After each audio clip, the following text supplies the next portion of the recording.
Welcome, everybody. Glad to have you join us. We had a nice crowd this morning. Looks like we're going to have a nice crowd again this afternoon.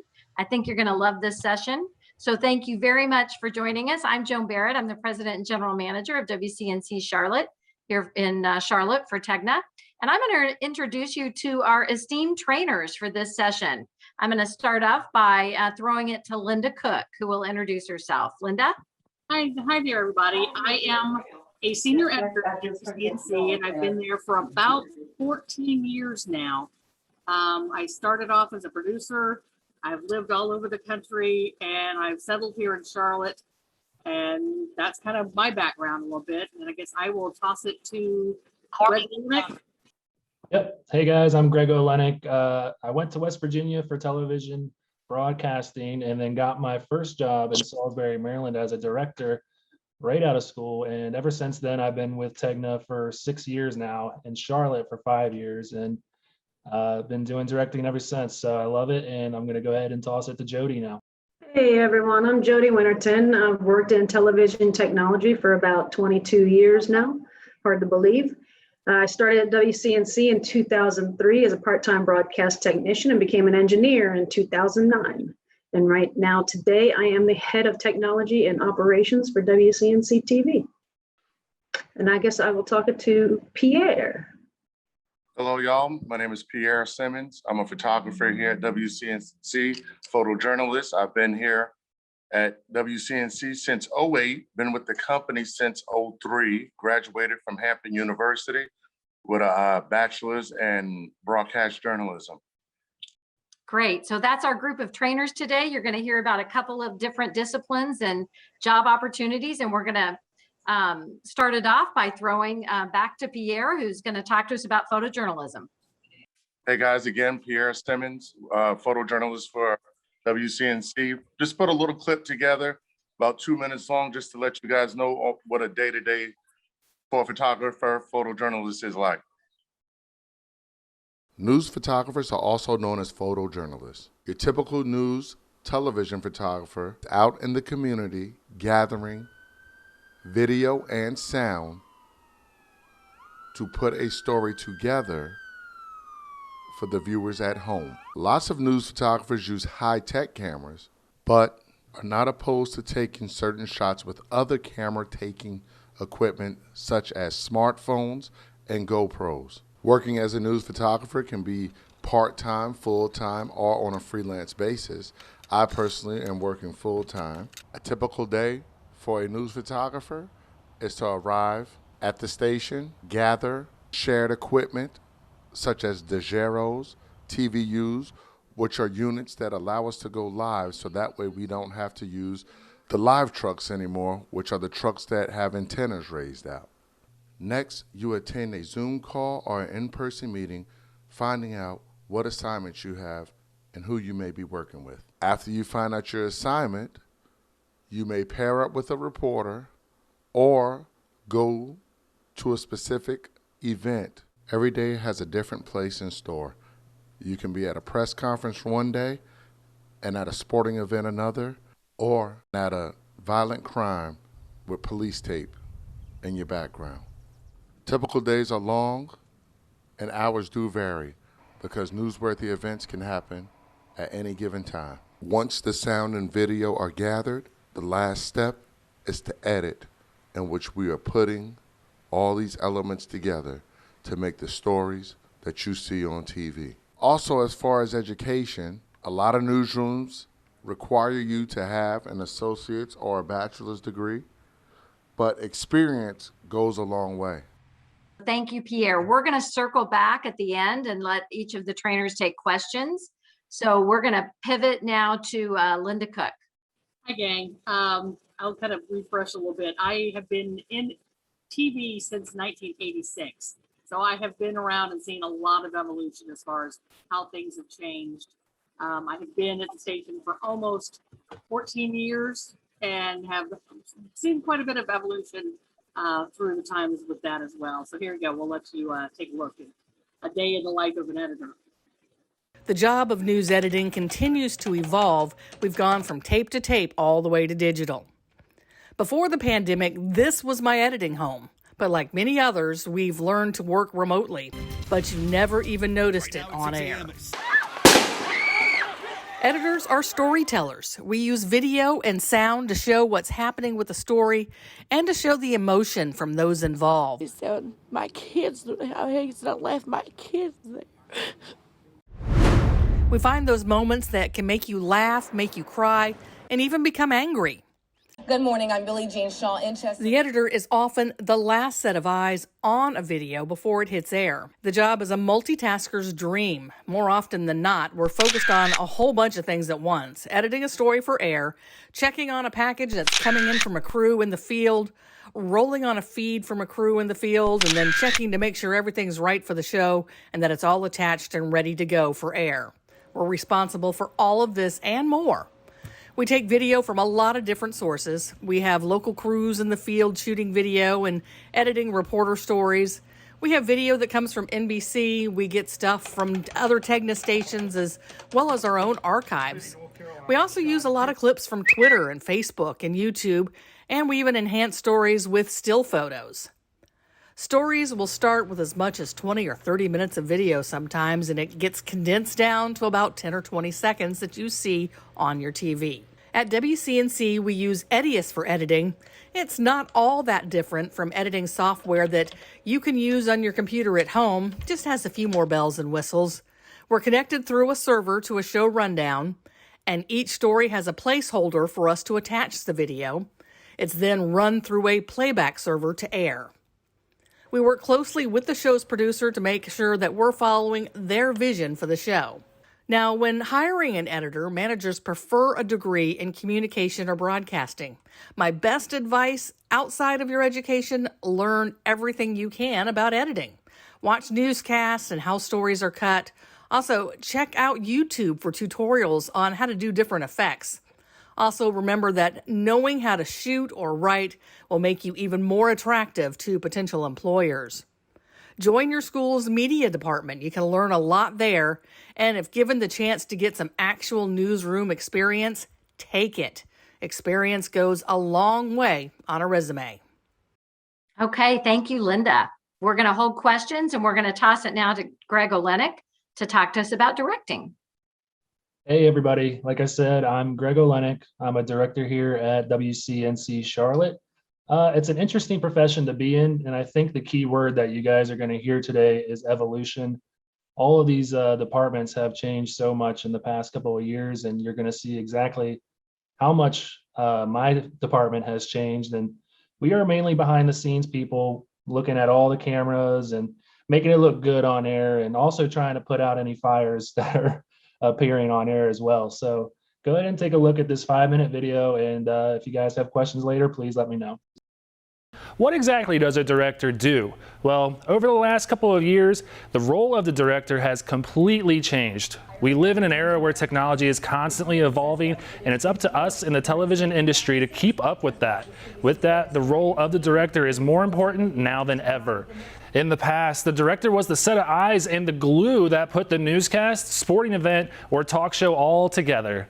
Directors work hand in hand with producers to make sure the correct elements are going on air at the right time in the right format. As a director, we are responsible mainly for quality control. We make sure the product going out over the air looks the best it possibly can after being handed down from the producer. The producer is responsible for finding the best stories for the day and integrating them in the newscast. On top of that, they find the video they want and all the lower third graphics which explain what the story is about or who the reporter is telling the story. When they finalize that, they leave it in our hands to bring the show to life. Now, in the past, the director would essentially coach the technical director, or what we call the TD, through the show so the TD didn't have to monitor everything else going on. That's not the case anymore. The TD is the person who would sit in front of the switcher, taking cues from the director of what they want on air next. They're responsible for pressing all those awesome buttons which put up the next element of the show, whether it's a camera shot of talent on the set, videos showing what the anchors might be talking about in a given story, or a live shot out in the field with reporters covering breaking news. Now, with the evolution of technology, the director is also the TD as well. Thanks to automation, which is a more computer-driven way of doing shows, we went from having to worry about 200 plus buttons to managing maybe 20 to 30. This is all thanks to pre-built codes that relay messages to the switcher, and the computer does a lot of the work for us. That frees up a lot of time for the director to monitor a few other things in that process. Directors are essentially their own camera operators in the studio because the tech evolution has even changed the way we use cameras. Nowadays, most stations, including ours, work with robotic cameras that have pre-built shots that we set at our disposal. All we need to do is either drop a code, like I mentioned, with the shot that we want into the rundown, or simply press the button of the shot needed on a controller that sits right next to us. The same can't be said for live reporters out in the field, as they and their photographers are in complete control of their own shots, but we are in direct contact with them in case we need to make some adjustments.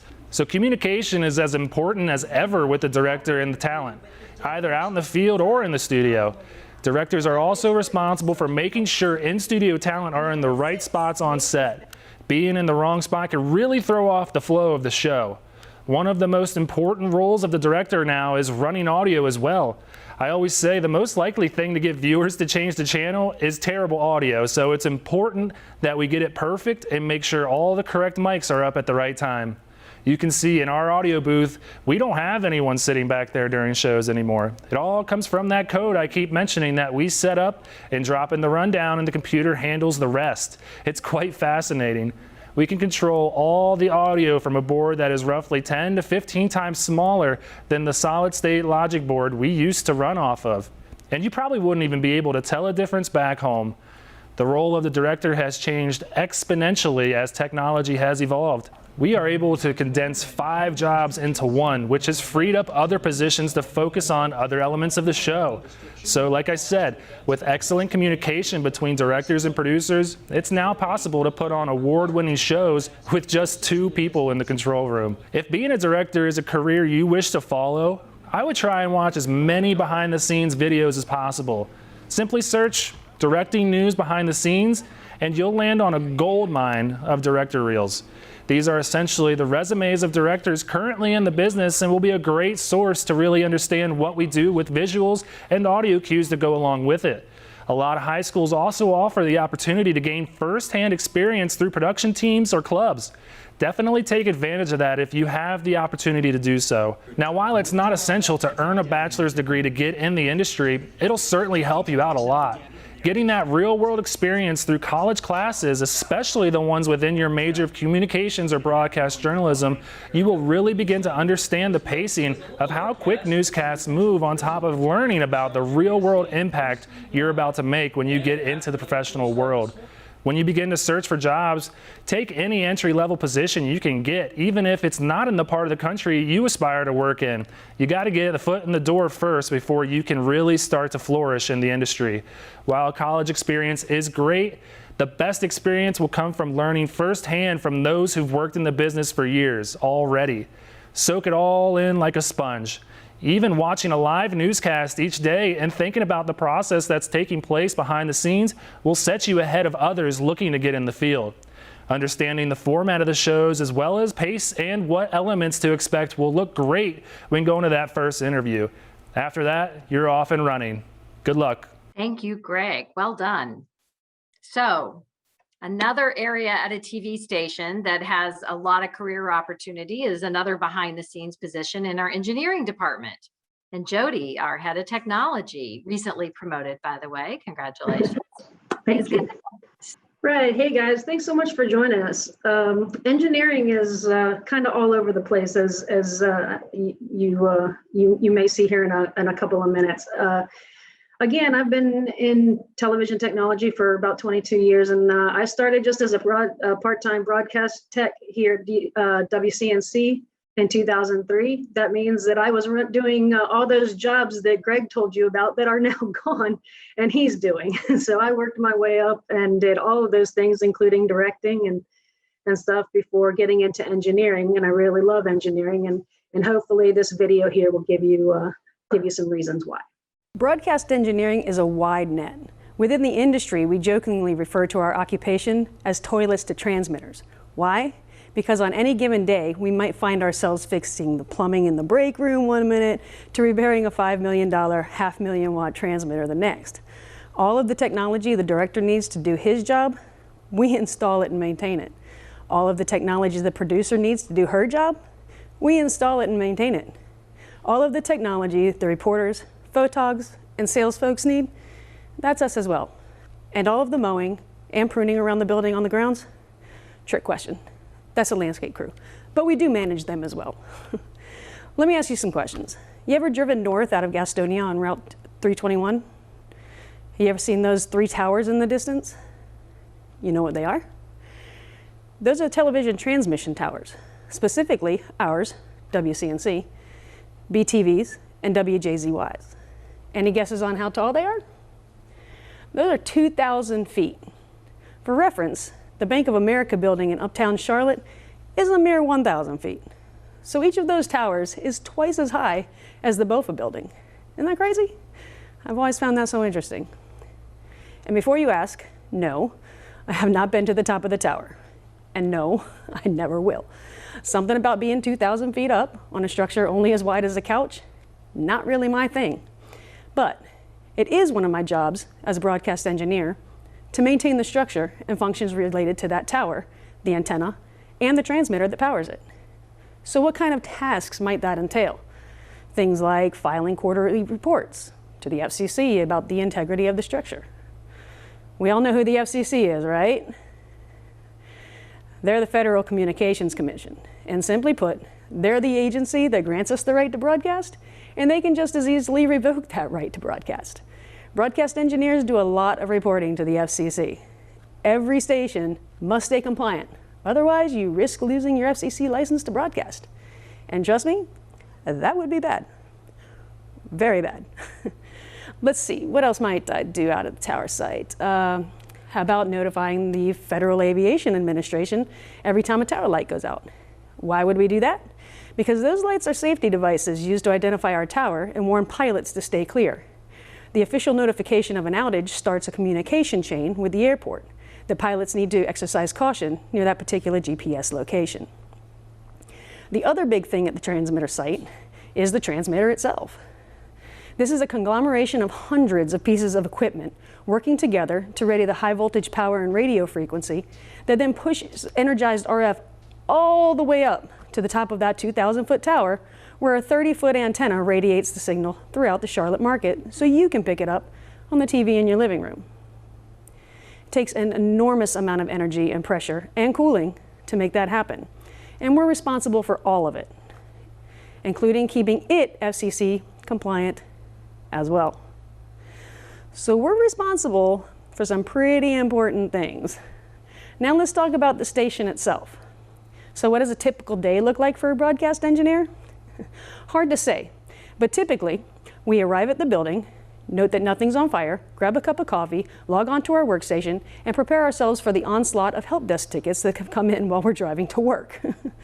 In all seriousness though, there is a strong component of IT to what we do.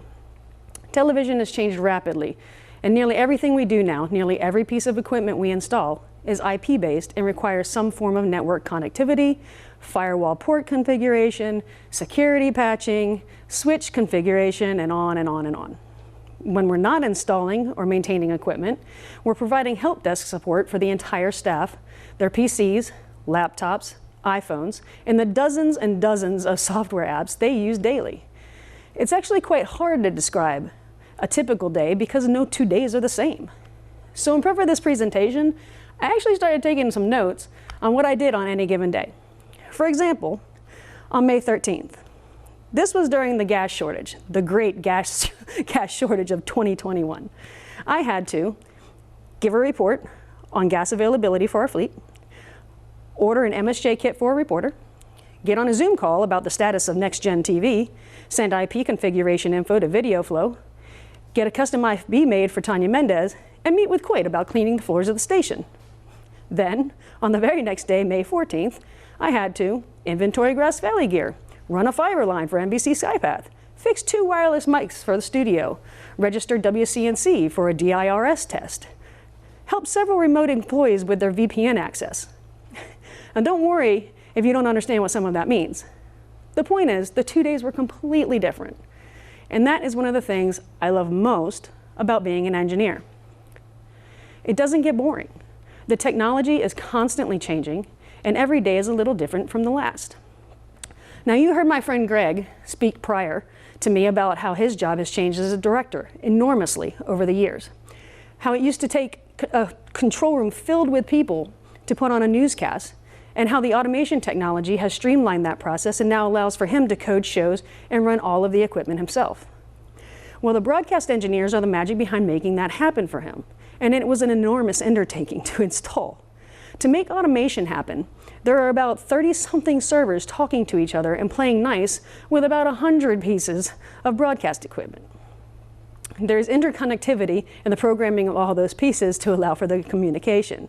And there are miles upon miles upon miles of cables run. Tons of audio and video conversion, embedding and de-embedding. I couldn't possibly describe everything involved. I can describe how I felt at the beginning of the project, though, looking at one seemingly insurmountable task after another. It was a little overwhelming, if I'm honest, but we dove in and we just started figuring it out, one piece at a time. And when we were done, Greg's job changed completely. And that's what we do as engineers. We figure things out. We are the troubleshooters. We are the fixers. We are the problem solvers. And that's why we are toilets to transmitters. We do everything. Being a broadcast engineer is a very Jack or Jill of the trade kind of thing. And most of it is learning on the job. It can take years to really learn the ins and outs of a station. Having a background in IT networking or electronics or audio video systems is a great starting point. There are a number of schools, trade schools, colleges that offer such tracks of study. I myself hold a Bachelor of Science in Audio Engineering, which got my foot in the door in the production department many years ago. From there, I took an interest in broadcast engineering and just worked my way up from there to where I am now. But my engineers have come from all kinds of backgrounds. They've come from master control, they've come from electrical engineering, data systems in the military, network engineering, mass communications, even chemistry of all things. There's not one defined track. You need to have a deep interest in how things work, and you'll need to be prepared to carve your own path. And that's my best advice. Good luck. Thank you, Greg and Linda and Pierre and Jody. What I hope right there is you learned a lot about some jobs, careers, professions that you hadn't probably thought about, right? A lot of times we think about the people on TV, not the people always behind the scenes. And this is even helpful if you have a friend who's maybe majoring in engineering at the school, mechanical engineering. You might say, have you thought about TV jobs, right? So hopefully there's some good information there for all of you. And what we want to do now is open up the floor to questions. The way we'll do it is you can just post in the chat your specific question, or you can just post, I'd like to ask a question. And then Stephanie and I will do our best to just kind of go through the list and call on you so everybody's not stepping on everybody. So any questions? You have these amazing professionals here. The first question is for Pierre. In general, what would you say are the most important programs to learn to get started in photojournalism? Programs is basically just your experience, learning about the cameras, learning about the editing equipment. Like Linda said, the more editing equipment and experience that you have, the better it is. And the experience just comes just being out there, because just like most of these other jobs, every day is something different. You know, being a news photographer, you had a fire one day, a sporting event another day. So you do a lot of on the job training. You know, I think what's different than probably when Pierre and I were going through college in the day, I couldn't edit on my laptop, you know, and cameras were really expensive. And now your phone is a camera. I mean, Pierre could shoot a whole package, a TV news story on his phone if he needed to. So you have all these tools available to you now. Play with them, experiment with them, use them. Okay, for Greg, how as a director do you remember the correct buttons to push for the shot in the studio? Back in the day when we used to use that big switcher that you saw in the package that I made, it took a lot of practice to remember what exact button to push. And even then, we might press the wrong one up on program and have to make a quick switch. But it's the best answer I can give you there. It's all muscle memory. It's just like playing a video game, I like to say, and you just know what buttons to press on the controller for any command that you want.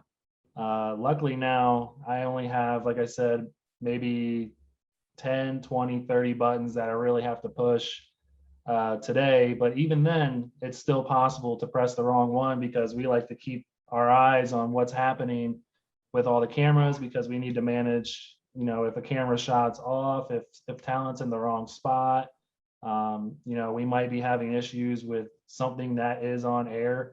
The other day we had issues arise every day. So that takes your attention away from what you're actually doing as well. So muscle memory is probably the best answer I can give you on that. All right, this one's for Linda.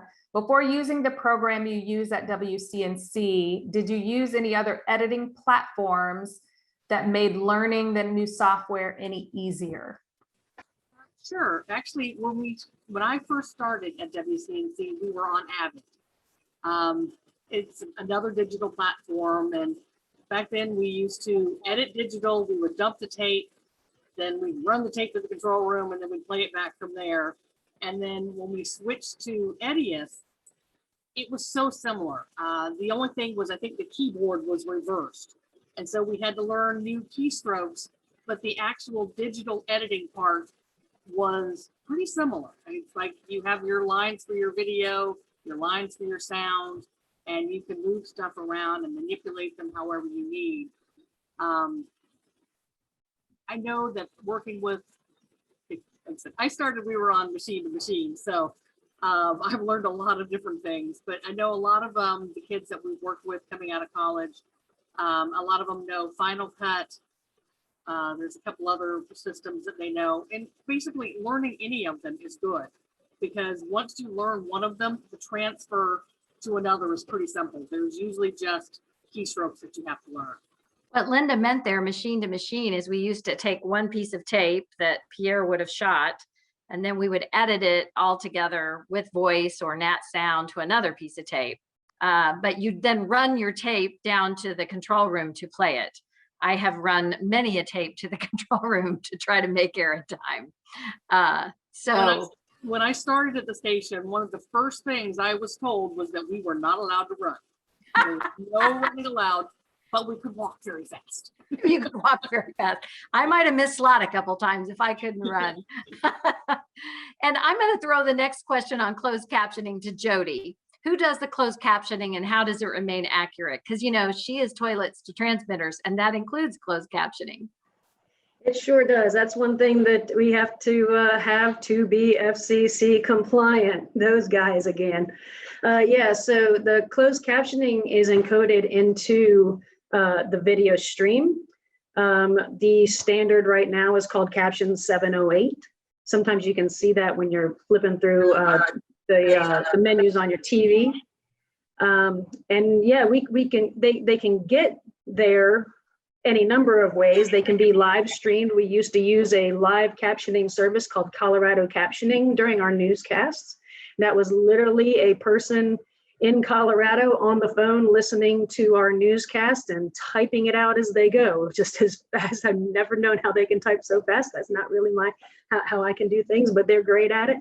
We have since moved to a caption encoder called an NGO that it's software that can actually listen itself. So it's a computer that is listening to us talking during the newscast, and it's spitting out what it hears, basically, talk to text sort of thing. And then that gets encoded directly into the video stream. Okay. All right, so would you suggest a person with a background of AV tech soundboard and basic lighting head in terms of a career? I'm kind of looking at Greg and Pierre because I think you could go down what we call a production route, which is directing, right, and studio and support of the newscast behind. Or if you like photography and you've done some of that, that could also lend you, because sound is a big piece of photography. Pierre, Greg, do you have anything to add on that? Yeah, I mean, I would say probably directing and photography, like you said, because we both manage lighting. Lighting is essential in this business to make it look good or really bad. So I know that we just recently had a professional lighting person come from LA, and he kind of just gave us a crash course in how to manage all the LED lights in our studio and how to refocus all of them if we ever need to, how to change the whole look in the studio. And that is a major undertaking within itself, because just like everything else, that is now majorly computer driven.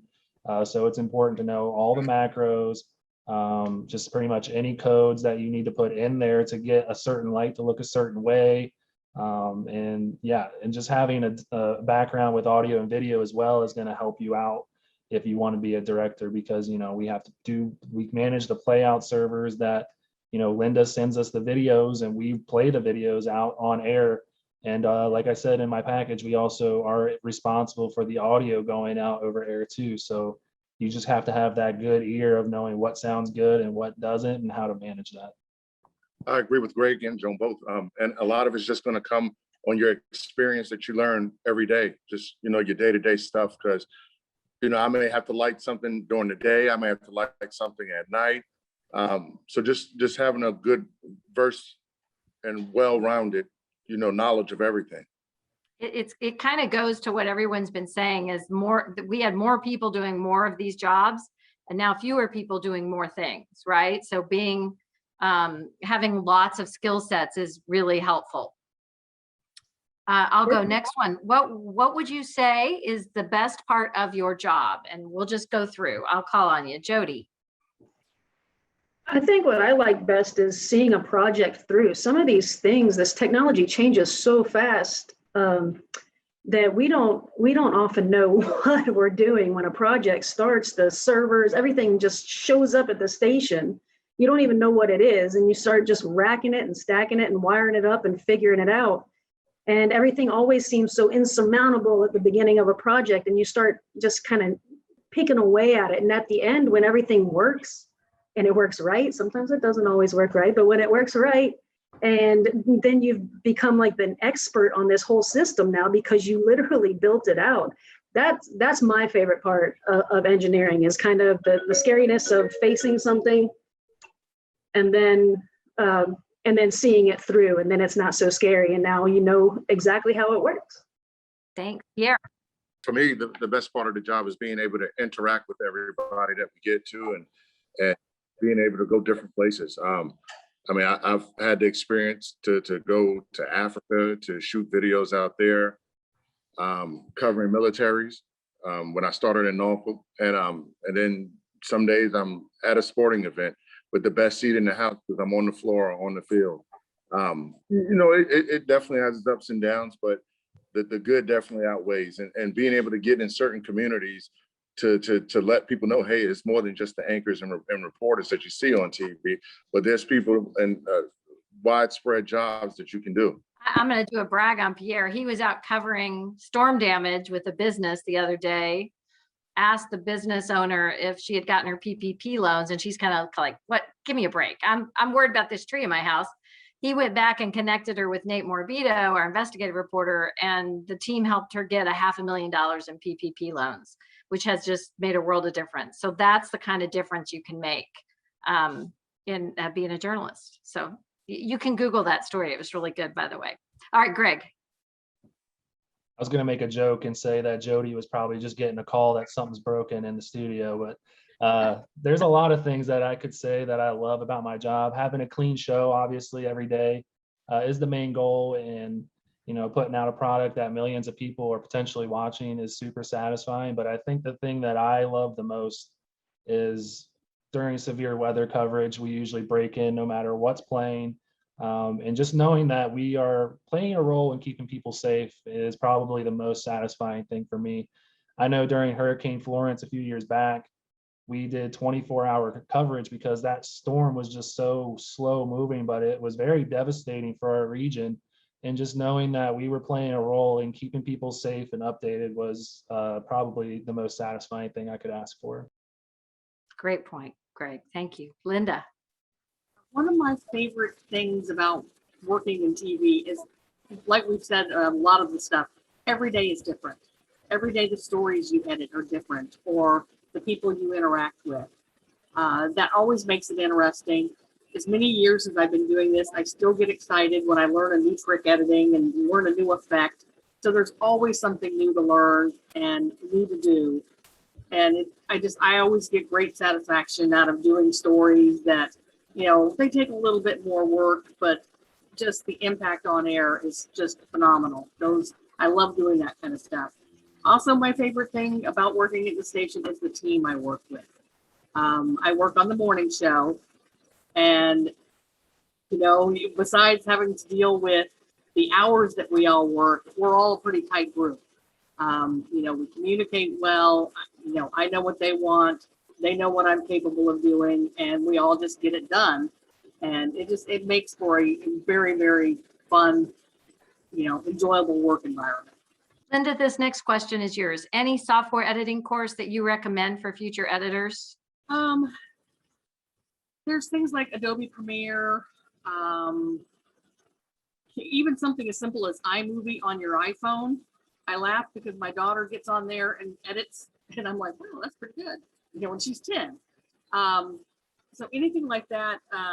Final Cut Pro is a good one to learn. A lot of them, like I said, the basic principle on most of them is the same. It's the keystrokes that are a little different. So once you start on one, you can transfer and learn most of them pretty easily.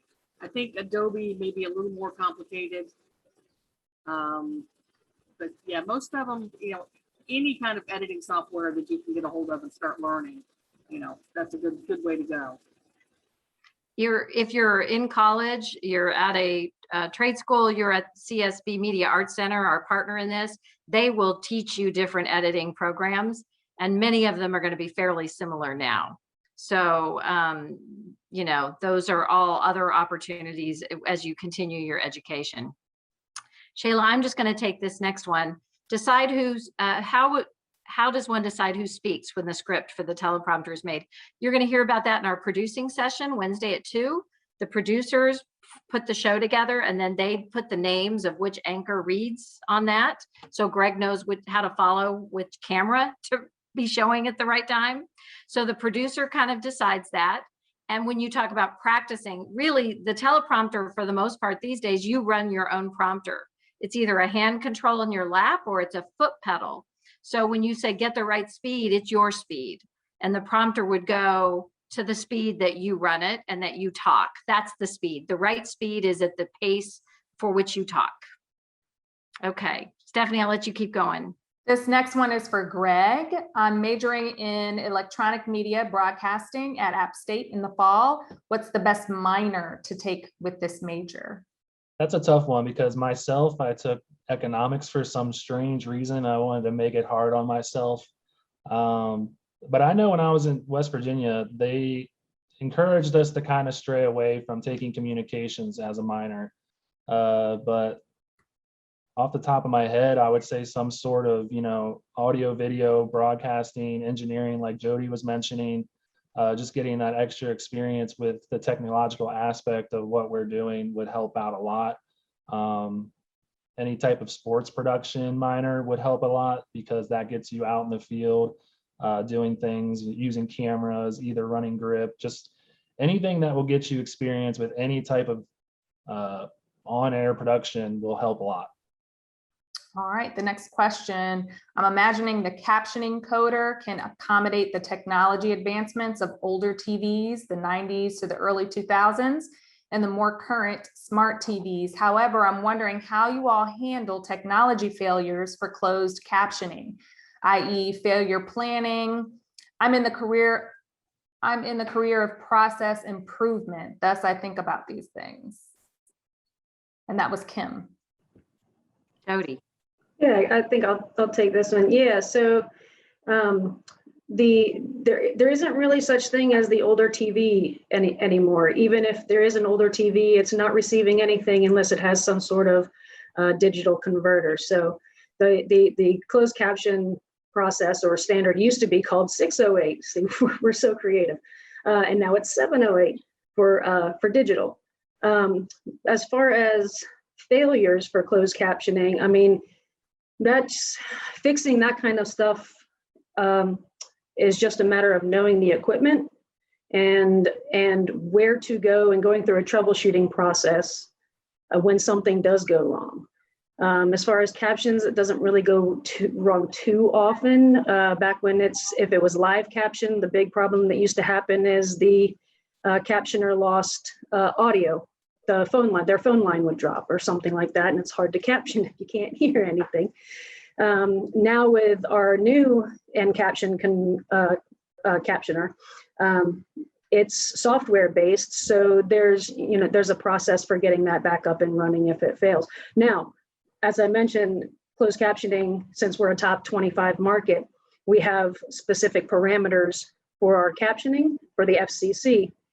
So anytime that we have a caption failure, we actually have to note that and report that to the FCC anytime. So anytime we have something that where we don't have it over the air, since we're required to, we have to keep a file on that in case somebody from the public complains that we don't have captioning up or that kind of a thing. So we just have to make note that we know when the failures are and that we're taking quick active steps to get it back up and running. All right, and this next question is for Pierre. What kind of cameras do you use in the field? The PXW X400 made by Sony. It's a full body camera. Some of the MMJs use smaller cameras now. Jody she had to order those kits. Could probably tell you a little bit more about which kits they use. But for me, I just use a full body camera that I, mounts on my shoulder or put it on the tripod. Jody, what are the smaller ones we use? Z90s, that would be the smallest camera. And then the 190 would be just a little bit bigger. And then we have the Mac Daddies, which is what Pierre uses, and that's the big ENG super fancy ones. Mac Daddy is the technical term. That is right. Okay. Says weird question, but it looked big in the pictures. Is it heavy, Pierre? Yes. I was just gonna say yes. I'm 6'3", 330 pounds. So for me, it doesn't feel that heavy, but we do have, photographers on our staff that are smaller. It weighs, I'm going to roughly say about 50, 60 pounds, which is one of the requirements being hired as a photographer. They expect you to lift. So if you have a bad back, you may not be able to pick that camera up too tough. I don't even like carrying it to the shop. I don't know how you guys do it. They're so heavy. It is one of the reasons we've gone to the Mac Daddies, the medium and the smaller cameras, because it allows different folks who maybe aren't 6'3" to be photographers or MMJs. I remember, Pierre, did you ever use the old TKs, big TK cameras? That's what I remember them being called, TKs. God, they were about as big as I was at the time. So, technology has helped us in that regard a lot. Yeah. But if you're someone like Pierre and that picture and audio means everything to you, it's worth the trade-off on the big camera. Because you give up a little bit when you go down in size. Not as much as you used to, though. They're getting better. So just to remind you, tomorrow is digital journalism. So this is about reporting, gathering news, and then writing and producing it for the website and the app. We will then talk about weather and sports in the afternoon with Aisha and Ashley. Ashley is a person I was reminded who was a school teacher and had gone to school full-time to be a teacher, and then went to the CSB Media Arts Center and was eventually hired as a sports reporter in this market. So it can and does happen. On Wednesday, we'll be talking in the morning, MMJ reporters and anchors, and then in the afternoon, producing in the assignment desk. On Thursday, sales and revenue. There are great jobs in that area that some of you may not think about, and a lot of people who thought about news end up over there and are very successful. And then our marketing department with our brand manager, Stephanie Mackey, who's been facilitating for us. You can still sign up for those, email pathways@wcnc.com. I would encourage you to attend the other sessions. I think you'll learn a lot. We'll also talk about the producer in residence program Tegna has at the digital session and the producing session on Wednesday.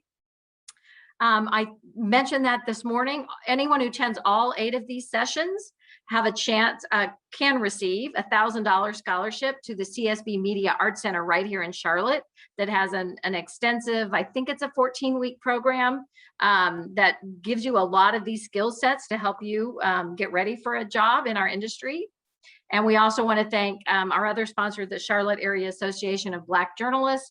You know, one thing we recommend is joining those kinds of associations, NABJ, NAHJ, Hispanic Journalists, Asian Journalist Association, Gay and Lesbian Journalist Association, RTDNA. There's a lot of them. There's all kinds of alphabet soup, but those are all great organizations to help you learn about our industry and education. So before we wrap up, we have 10 minutes left. Are there any other questions that you wanted to get in? Joan, Yes. This is Samantha. I have a question. So if we attend all 8 sessions, is there something that we're supposed to email to you or? So the trick is on the final session, the 8th session, John Casson from the school will get on and tell you how to redeem that scholarship. Got it. Thank you. You bet. Excuse me, I have a question. Oh, sorry. Yes. So is it like a chance to receive or like everybody who attends all 8? It is everyone. Okay. And it's a scholarship for that school, the CSB Media Arts Center. It's not a scholarship then you can go take to NC State or Charlotte, you know, Queen's University or somewhere else, okay? You have to go to that school for their scholarship, just to be clear. Okay, well, I hope you learned something about some amazing jobs that are behind the scenes at a local TV station in your community or your state. And I hope you join us for the rest of the sessions. I think you'll learn a lot more interesting professions that might be out there for you, and invite your friends to join us. Okay, thank you. Have a great day.